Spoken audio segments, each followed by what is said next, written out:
ఇక కూలీలంతా పని లేక మాకు పని కావాలి అనుకున్నప్పుడల్లా ఎవరు ఏ పని ఇస్తే ఆ పని చేసుకోవాలి, ఎవరు ఎంత కూలీ ఇస్తే ఆ కూలీ తీసుకోవాలి. మినిమం వేజ్ అంటూ ఉండదు, వారికి పని చేసుకునే హక్కు అంటూ ఇక ఉండబోదు. రెండో తేడా, సంవత్సరానికి 100 రోజులు మన్రేగాలో పని కల్పించాల్సింది.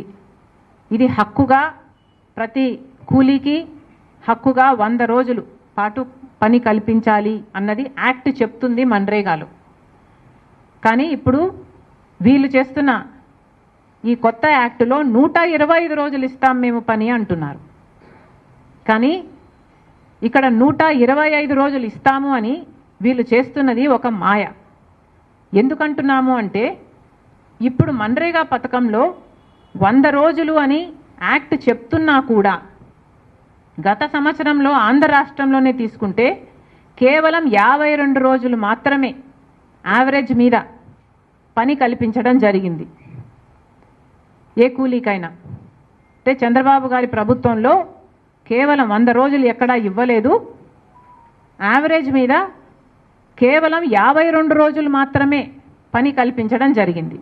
ఇక వీళ్ళు చెప్తారు 125 రోజులు ఇస్తారట. వీళ్ళు 100 రోజులు కూడా కల్పించని వాళ్ళు, 100 రోజులు కూడా పని కల్పించని వాళ్ళు 125 రోజులు కల్పిస్తాము అని చెప్తే నమ్మటానికి ప్రజలు ఏమైనా వెరివాళ్ళలా కనిపిస్తున్నారా?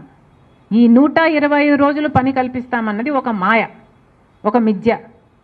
ఇది పూర్తిగా అవాస్తవం, అబద్ధం, వీళ్ళు చేస్తున్న మోసం. అంతేకాదు మన్రేగాలో 360 రోజుల్లో ఏ ఒక్క రోజైనా పని అడగొచ్చు, అది హక్కుగా అడగొచ్చు. ఏ కూలీ అయినా తన గ్రామ పంచాయతీ దగ్గరికి వెళ్ళి హక్కుగా అడగొచ్చు. కానీ ఇప్పుడు ఈ కొత్త పథకంలో 60 రోజుల పాటు అగ్రికల్చర్ సీజన్లో 60 రోజుల పాటు పని కల్పించబోరు. అంటే 60 రోజుల పాటు పని ఉండదు. అంటే మళ్ళీ కూలీలు వ్యవసాయదారుల చేతి కింద వాళ్ళు ఇచ్చిన కూలీకే పని చేయాలి. వాళ్ళు పని ఇస్తే తీసుకోవాలి, వాళ్ళు ఎంత ఇస్తే అంత కూలీ తీసుకోవాలి.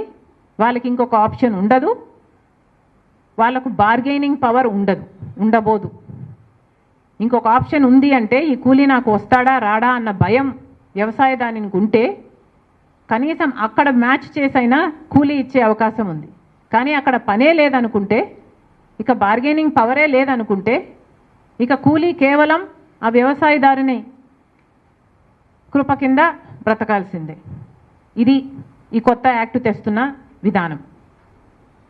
డిఫరెన్స్ నెంబర్ 3, ఇంతకుముందు మన్రేగా యాక్టులో గ్రామ పంచాయత్ గ్రామ సభల ద్వారా గ్రామస్తులను సంప్రదించి ఆ గ్రామంలో ఏం పనులు చేయాలి అన్నది, ఉపాధి హామీ కింద ఏ పనులు చేయాలి అన్నది ఆ గ్రామంలోనే గ్రామ సభల ద్వారా పంచాయతీ నిర్ణయించేది. అంటే ఆ గ్రామంలో రోడ్లు కావాలా, వాళ్లకు బావులు కావాలా, లేక పుడికలు తీయాలా, లేక ఇంకేదైనా తవ్వుకోవాలా, లేకపోతే ఏదైనా చేసుకోవాలా అన్నది ఆ గ్రామానికి సంబంధించిన వాళ్ళు డిసైడ్ చేసేవాళ్ళు. అంటే ఇది కేవలం గ్రామం డెవలప్ చేసుకోవడానికి, రూరల్ డెవలప్మెంట్ కోసం, విలేజ్ డెవలప్మెంట్ కోసం ఈ పథకం ఇంతకుముందు ఇప్పటి వరకు వర్తింపజేసేవాళ్ళు.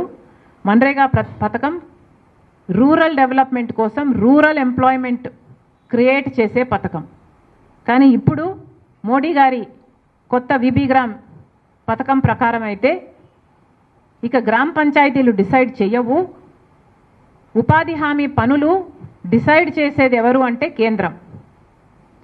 కేంద్రము ఏ పనులు వీళ్ళు చేయాలి అన్నది కేంద్రం చెప్తుంది. అంటే కాంట్రాక్టర్లు, కేంద్రం కాంట్రాక్టర్లు చేసే ప్రాజెక్టులకు పనులు ఇస్తే ఇక కాంట్రాక్టర్లు ఈ ఉపాధి హామీ కూలీలకు వేతనాలు ఇస్తారన్నమాట. అంటే ఈవెన్చువలీ ఆ కాంట్రాక్టర్ చేసే ప్రాజెక్టులకు కూలీలను సప్లై చేసే వ్యవస్థగా ఇది మారిపోతుంది. ఇందులో ఎవరి మేలుంది? కార్పొరేట్ల మేలుందా, ప్రాజెక్టులు చేసే వాళ్ళ మేలుందా, లేక గ్రామస్తుల మేలుందా? గ్రామ స్వరాజ్యం అంటే ఏమిటి? డీసెంట్రలైజేషన్ ఆఫ్ పవర్ అంటే